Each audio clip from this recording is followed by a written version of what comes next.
Today we're going to talk about something I've mentioned to my clients numerous times.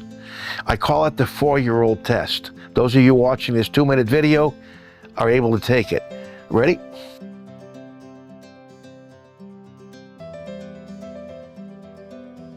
Now, let me tell you what I consider the 4-year-old test to be. Those of you that saw this picture had an instant feeling for whether you liked it or whether you did not. It was no different than when you were 4 years old, you're walking into your house and you smell something coming from the kitchen and you're thinking, oh man, I can't wait for dinner. Or, oh no, she made cabbage and liver. And so there was no ambivalence when you're 4 years old. You either liked it or you didn't. That first impression, I'm going to answer in just a minute, because I'm going to put this up one more time. And I'll actually be quiet for about 4.5 seconds. Take another look at this, folks.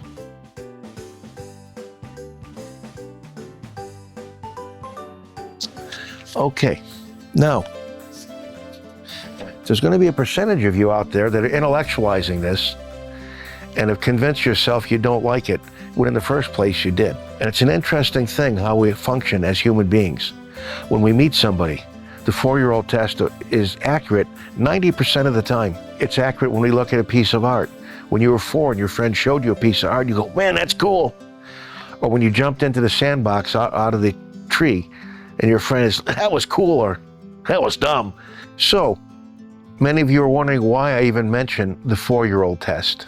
And I've never heard of this somewhere, but I'm sure it's in some psych manual somewhere. I do that because it applies to coins as well. This is an interesting metal. It's worth about $1,000.